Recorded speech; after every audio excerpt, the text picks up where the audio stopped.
नमस्कार, आप सभी का बहुत स्वागत है एक बार फिर से टीवी9 भारतवर्ष पर। आपके साथ मैं हूं गौरव अग्रवाल। आप देख रहे हैं अड़ी, क्योंकि हमें है देश की पड़ी। और अड़ी का स्पेशल एडिशन पिछले कुछ दिनों से सरयू किनारे राम की पैड़ी से, अयोध्या से देख रहे हैं आप। और लगातार हम यहाँ राम जन्मभूमि से राम के नाम पर जो राजनीति हो रही है, राम के नाम पर जो इस वक्त रेस लगी हुई है, उस पर बात कर रहे हैं। और देखिए, राम का नाम है, राम के प्राण प्रतिष्ठा समारोह में, रामलला के प्राण प्रतिष्ठा समारोह में देश भर से कई विभूतियां अयोध्या पहुंच रही हैं। और ऐसे ही एक विभूति स्वामी चिदानंद सरस्वती इस वक्त टीवी9 भारतवर्ष के मंच पर मौजूद हैं। उनसे बात करते हैं। स्वामी जी, बहुत स्वागत है आपका धन्यवाद भारतवर्ष पर। धन्यवाद। एक बार जोरदार तालियों के साथ स्वामी चिदानंद सरस्वती जी का स्वागत कीजिए। और तेज, आपकी तालियों में जोश होना चाहिए।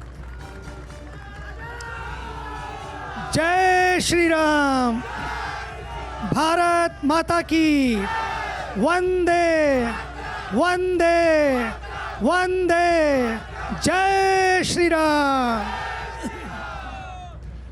स्वामी जी, ये जोश, ये उमंग, ये उत्साह अद्भुत है। अयोध्या में सरयू किनारे बैठकर इसको महसूस करना अपने आप में एक एहसास है। लेकिन स्वामी चिदानंद सरस्वती जो अभी सीधे अमेरिका से अयोध्या आ रहे हैं, उनको कैसा लगा? ये वाइब्रेशन कैसी महसूस हुई? अयोध्या कैसी महसूस हुई? और क्या भाव है उनके मन में जब वो प्राण प्रतिष्ठा समारोह में आए हैं? मुझे बड़ी प्रसन्नता है कि मैं आपसे बताना चाहता हूँ, अयोध्या की ये लहरें, सरयू की ये लहरें, ये पूरे विश्व में पहुँच रही हैं, पूरे विश्व में पहुँच रही हैं। और जैसे ही मैं लॉस एंजलिस एयरपोर्ट पर जब मैं आगे बढ़ रहा था, बहुत सारे भारतीय थे। तो पता है क्या बोले? बोले, आप भी जा रहे हैं क्या? अच्छा, आप भी जा रहे हैं क्या? तो मुझे इतना अच्छा लगा। ये नहीं कहा कि भारत जा रहे हैं, बोले अयोध्या जा रहे हैं। क्या बात है। तो ये जो भाव है। दूसरी बात, मैंने 4-5 हमारे सिख भाई बैठे हुए थे फ्रंट की सीट पर, तो उनके देखते ही वो मुस्कुराए और नमस्कार किया। तो मैंने कहा सत श्री अकाल। जैसे मैंने कहा सत श्री अकाल, उनका जय श्री राम। क्या बात है। जय श्री राम। ये है लहरें, सरयू की लहरें। ये केवल सरयू की लहरें नहीं, ये सनातन की लहरें हैं।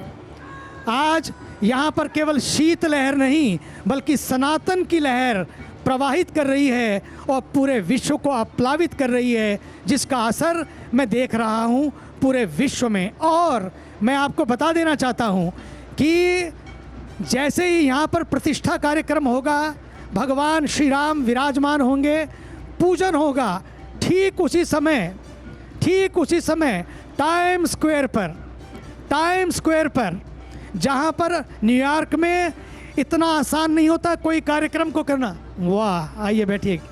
इतना आसान नहीं होता है कार्यक्रम करना, लेकिन वहाँ पर भी आपको आश्चर्य है, इतना बड़ा समागम होने जा रहा है कि पूरा विश्व उसका दर्शन करेगा। ये है भारत की लहर, ये है सनातन की लहर। स्वामी जी, वाकई आपकी बातों से तो लगता है कि पूरे विश्व में इस वक्त राम नाम गूंज रहा है। लेकिन आपने कहा कि ये सरयू की लहर नहीं है, ये शीत लहर नहीं है, ये सनातन की लहर है। इन सनातन की लहरों में कुछ विवाद भी हिलोरे मार रहे हैं। कोई कहता है कि राजीव गांधी जिसने ताला खुलवाया उसने मंदिर बनवाया। कोई कहता है कि ये केवल और केवल हिंदू वोटों के लिए हो रहा है। बहुत सारे विवाद हैं। सबसे पहले आपका क्या मानना है? क्या वाकई इस राम मंदिर के साथ जो विवाद जुड़े हुए हैं या जोड़ने की कोशिश कर रहे हैं, उनको स्वामी चिदानंद सरस्वती क्या कहना चाहते हैं? देखिए, पहली बात, जब घर में भी कोई महोत्सव होता है ना, घर में भी परिवार में जब खुशियों का माहौल होता है, छोटी मोटी कोई बात आती है ना, उस समय कहते हैं यार इस समय तो मत करो।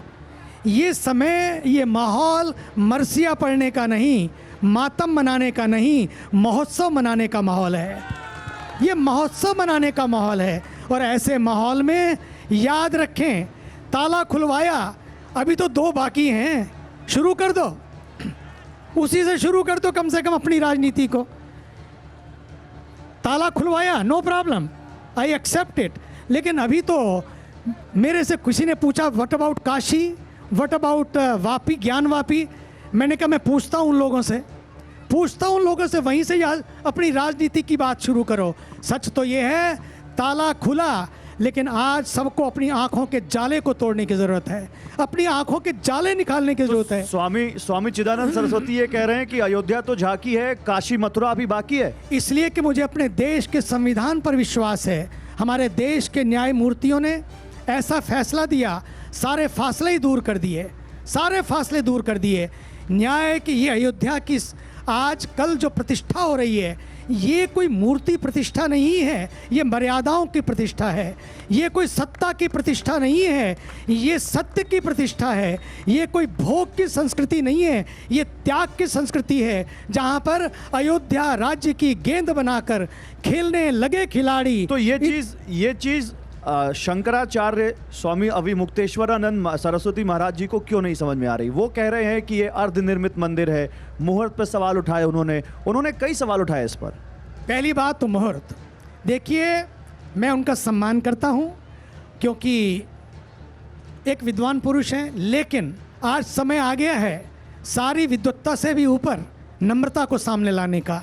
आज समय आ गया है, आज समय आ गया है कि जो कोई समस्या नहीं है उसको भी समस्या नहीं बनाने का, बल्कि समाधान लाने का। संतों का काम तो समाधान लाना होता है। यदि कोई बात थी भी मुहूर्त की, वो भी उस मुहूर्त को जिसको काशी के विद्वानों ने निकाला, जिसको काशी की विद्युत परिषद ने निकाला। अरे मुहूर्त तो वशिष्ठ ऋषि जी ने भी निकाला था, लेकिन वशिष्ठ जब महर्षि ने निकाला, राज तिलक होते होते वनवास हो गया, मुहूर्त धरे के धरे रह गए। और आज 500 वर्षों के बाद एक ऐसा मुहूर्त आया है, एक ऐसा मुहूर्त आया है। लोगों के दिलों को पढ़िए, लोगों की भावनाओं को पढ़िए, लोगों के जज्बे को पढ़िए। आज सबसे बड़ा मुहूर्त है जो 500 वर्षों के बाद एक ऐसा मुहूर्त जब गर्भालय में भगवान गर्भगृह में विराजमान हो रहे हैं, इससे बड़ा और क्या मुहूर्त होगा? नहीं, लेकिन एक मुहूर्त अभी 3 महीने बाद और आएगा चिदानंद सरस्वती जी। और क्या वो जो लोकसभा के चुनाव आने वाले हैं, क्या ये 2024 में हिंदू वोटों की लड़ाई भी है जो हम अयोध्या में देख रहे हैं? हमारे देश के प्रधानमंत्री, मैं तो कहना चाहूँगा, मैं पूरे विश्व में जाता हूँ। 45 साल और 50 साल पहले के मैंने अमेरिका को देखा है, जिस समय ना कोई भारत और भारतीयों को पूछता था, बात नहीं होती थी। प्रधानमंत्री जाते थे, चुपचाप चले आते थे, कोई पूछता नहीं था, अपना ही लाव लश्कर और अपना ही तमाशा। लेकिन आज भारत का प्रधानमंत्री जी जहाँ जाते हैं, हजारों की संख्या में हॉल छोटे पड़ जाते हैं, माल छोटे पड़ जाते हैं, सबके दिल खुल जाते हैं, सब लोग जुट जाते हैं। ये क्या है? ये भारत की उस प्रतिष्ठा का, भारत के उस करिश्मे का, जिसको भारत के ऊर्जावान प्रधानमंत्री ने 10 साल के अंदर करके दिखाया। और तो और मैं आपको बताना चाहता हूँ गौरव जी, इस देश के गौरव को मैंने देखा है कि जब ओलंपिक होते थे, ओलंपिक मेरा दिल टूट जाता था कि कोई भारतीय वहाँ मुझे नहीं दिखता था पदक लेते हुए। आज इन 10 सालों में ना जाने कितने पदक लेकर आए हैं, कितनी प्रतिष्ठा बढ़ी है। ये है भारत का गौरव। ठीक है, आप जब ये बोल रहे हैं तो उसी वक्त थोड़ी देर पहले ये तस्वीरें आई हैं जब प्रधानमंत्री रामेश्वरम में है, वहाँ उन्होंने अग्नि तीर्थम में डुबकी लगाई समुद्र में। उसके बाद वो जो 21 कुंड है उनके पानी से उन्होंने स्नान किया। क्या प्रधानमंत्री नरेंद्र मोदी इस देश में धर्म में विधान के प्रधान बन गए, आप ये कह रहे हैं? आप देखिए वहाँ जाने से पहले जब महाराष्ट्र में गए हो, महाराष्ट्र के उस मंदिर में झाड़ू लगाने से पहले, पोछा लगाने से पहले उन्होंने उस वर्ली सी फेस के उस पुल का उद्घाटन किया, जो पूरे विश्व का एक अपने आप में अद्भुत पुल है। इतने कम समय में, इतने कम पैसे से तैयार हो गया। पहले भी पुल बन सकते थे, पहले भी सड़कें बन सकती थी, पहले भी अयोध्या थी, पहले भी गलियां थी, पहले भी गंदगी थी। लेकिन जैसे ही उन्होंने इस बात को पक्का किया कि प्रतिष्ठा हो रही थी, बात खत्म हो जाती, लेकिन उन्होंने प्रतिष्ठा के इवेंट को भी ऐसा इवेंट बना दिया कि पूरे देश के मंदिरों में सफाई होने लगी, पूरे देश के जाले उतरने लगे। कम से कम इतना तो करें कि लोगों की आंखों से जाले उतरें। सुबह 3 बजे उठ जाते हैं। हाँ, मुख्य यजमान है अगर वो, तो वो पूरा उस अनुष्ठान का पूरा प्रक्रिया का पालन कर रहे हैं।